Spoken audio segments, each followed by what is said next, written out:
اگه بگم که بعضی از فیلم‌های ژانویه 2026 صرفاً برای ترسوندن ساخته نشدن و قراره که ذهنتو آروم آروم بخورن، بازم حاضری که تا آخر این ویدیو بمونی؟ چون بعضی از اینا واقعاً شوخی نداره. اینجا قراره که درباره فیلمایی حرف بزنیم که ژانویه 2026 رو به ماه کابوس تبدیل میکنن. The Watchers.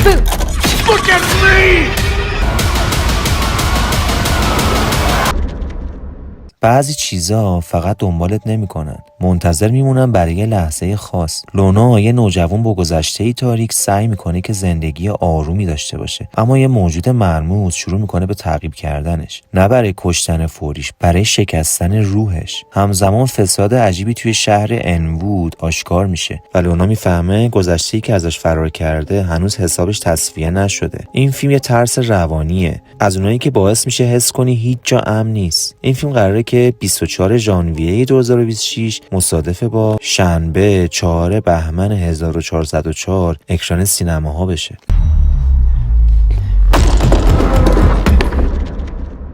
کیلر وال، نهنگ قاتل.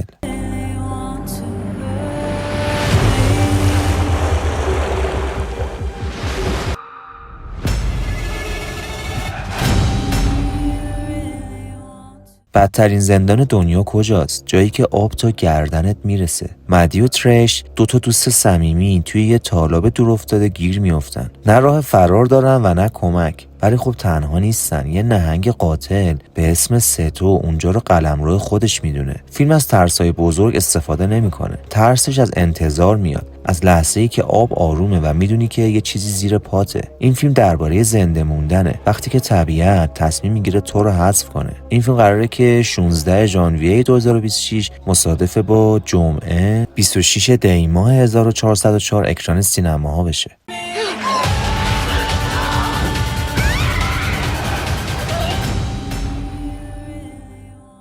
آلاس روبان.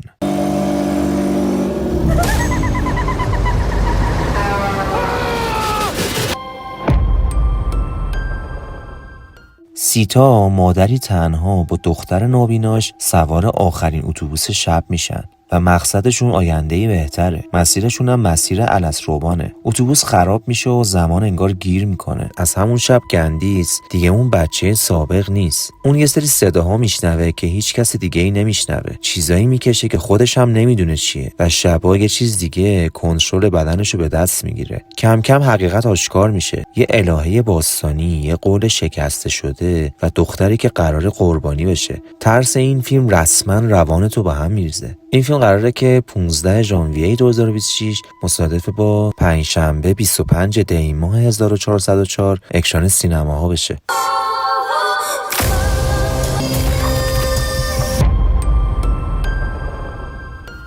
دکتر پلوژ.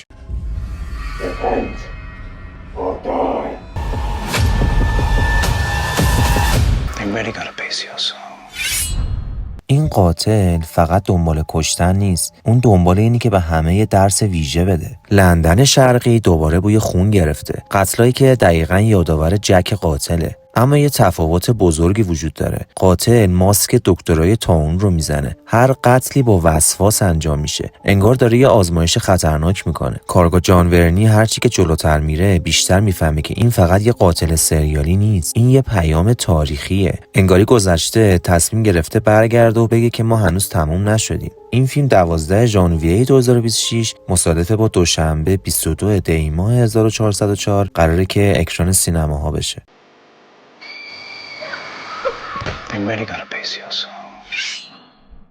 Send help. Take your seats.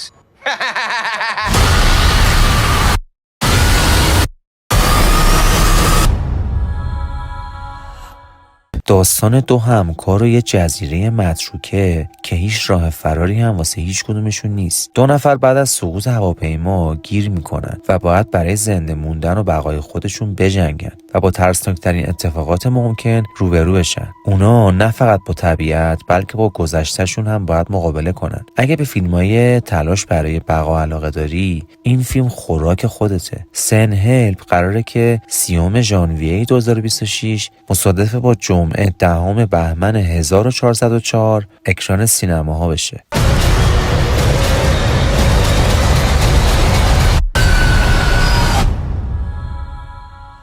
28 years later, The Bone Temple.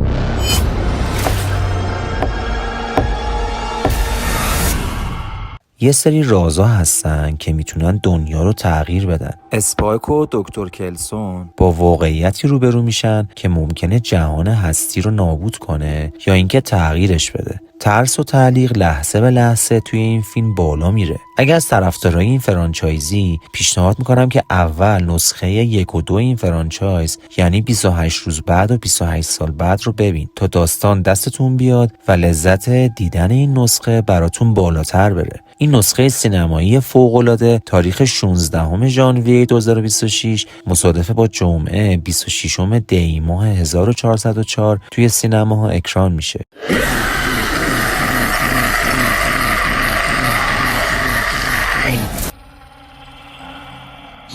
اگه یه روز یه نامه به دستت برسه، نامه ای از کسی که فکر میکردی مرده و تو رو صدا کنه و برگردی به جایی که زندگیت اونجا نابود شده، میری یا میفهمی بعضی جاها رو نباید دوباره بری؟ به سایلنت هیل خوش اومدی.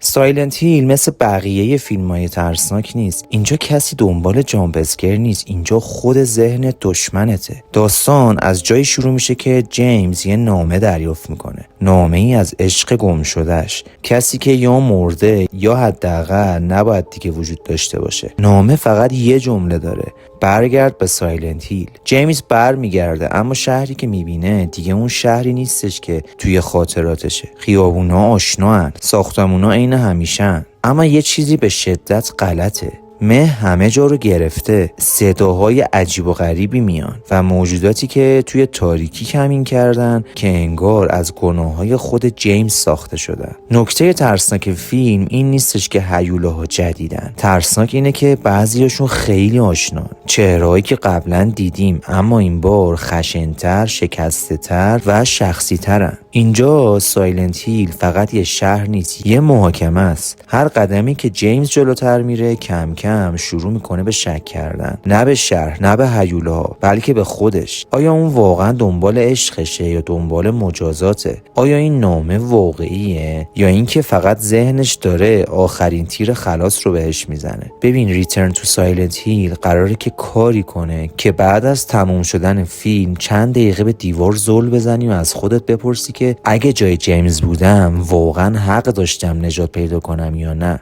اگه میخوای فیلمی ببینی که ذهنتو له کنه و گذشته رو جلوی روت بذاره و کاری کنی که به خودت شک کنی، قطعاً ریترن تو سایلنت هیل شماره 1 لیست 2026 بدون بحث.